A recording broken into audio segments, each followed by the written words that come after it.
नमस्कार, मैं डॉक्टर विजय शुक्ल। उड़ीसा के श्री जगन्नाथ मंदिर पुरी की परंपरा को समझना मात्र एक धार्मिक अध्ययन नहीं, बल्कि सनातन व्यवस्था के उस सूक्ष्म तंत्र को समझना है जहां काल, कर्म और कर्ता तीनों एक निश्चित अनुशासन में बंधे होते हैं। जगन्नाथ परंपरा कोई उत्सववर्धी ढांचा नहीं है, यह स्वयं में एक जीवित धर्मशास्त्र है जहां तिथि केवल कैलेंडर नहीं बल्कि ईश्वरीय विधान का प्रतीक है। इसी कारण जब इस परंपरा में तिथियों और विधियों के साथ छेड़छाड़ की खबरें सामने आती हैं तो यह केवल एक आयोजन का प्रश्न नहीं रह जाता, बल्कि धर्म की आत्मा पर प्रश्न चिन्ह बनकर खड़ा होता है। पिछले कुछ वर्षों में जो घटनाक्रम सामने आया है वह किसी एक दिन का परिणाम नहीं है। यह धीरे धीरे पनपी वह प्रवृत्ति है जिसमें सुविधा ने शास्त्र पर स्थान लेना शुरू किया। जब भगवान जगन्नाथ की महिमा पुरी से निकलकर विश्व के कोने कोने तक पहुंची, तब यह अपेक्षा स्वाभाविक थी कि जहां भी उनकी आराधना होगी वहां पुरी की परंपरा का ही अनुकरण होगा। प्रारंभिक वर्षों में यही हुआ भी। विदेशों में स्थित मंदिरों में रथ यात्रा आषाढ़ में ही निकलती थी, स्नान यात्रा ज्येष्ठ पूर्णिमा को ही होती थी और महाविषुव संक्रांति के साथ ही नववर्ष का स्वागत होता था। यह वह काल था जब विस्तार हुआ परंतु विचलन नहीं हुआ। परंतु जैसे जैसे वैश्विक विस्तार बढ़ा और इस्कॉन जैसे संगठनों ने बड़े पैमाने पर आयोजन शुरू किए, वैसे वैसे स्थानीय परिस्थितियों के आधार पर तिथियों में परिवर्तन की प्रवृत्ति दिखाई देने लगी।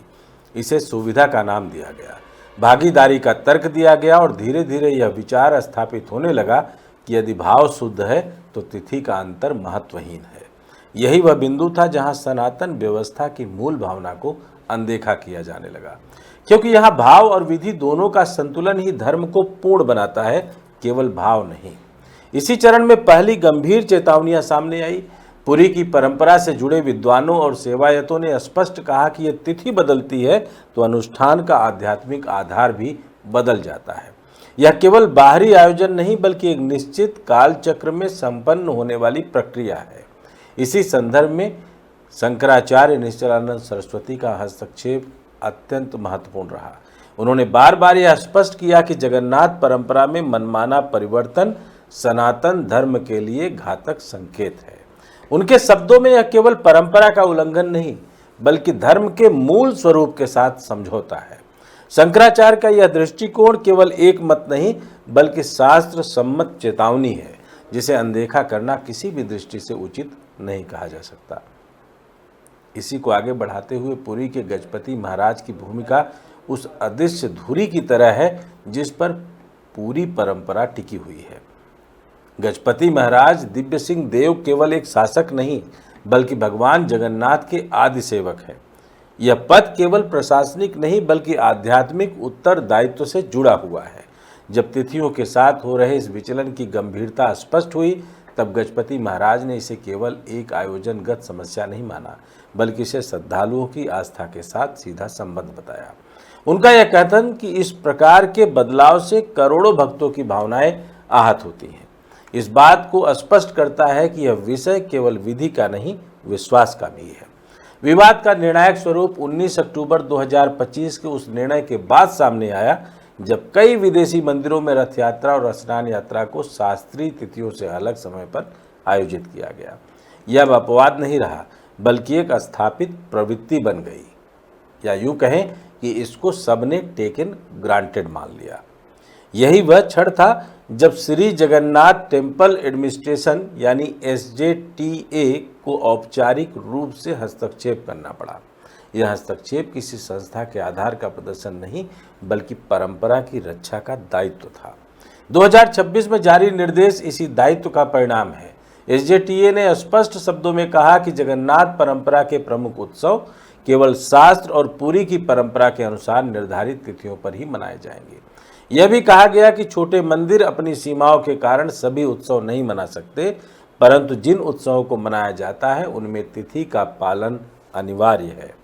मायापुर स्थित इस्कॉन मुख्यालय से निर्णय पर पुनर्विचार की अपील इस बात का संकेत है कि यह संवाद का मार्ग खुला रखते हुए भी परंपरा की मर्यादा पर कोई समझौता नहीं करना चाहता। लेकिन एक छोटी सी बात कि क्या इस्कॉन से अपील करने की ज़रूरत थी या SJTA को सीधे आदेश देने की? क्योंकि जगन्नाथ परंपरा का पूरा उत्तरदायित्व और उसकी संरक्षण और सुरक्षा का पूरा काम गजपति महाराज के ऊपर है और एसजेटीए के अंतर्गत है। इस पूरे निर्णय में गजपति महाराज और शंकराचार्य दोनों की भूमिका एक पूरक शक्ति के रूप में दिखाई देती है।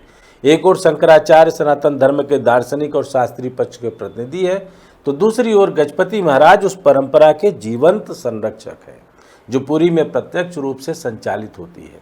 जब ये दोनों स्वर एक ही दिशा में उठते हैं तो वह केवल मत नहीं बल्कि धर्म की सम्मिलित चेतना का स्वर बन जाता है, या यूं कहें तो जगन्नाथ संस्कृति के संरक्षण का सीधा आदेश बन जाता है।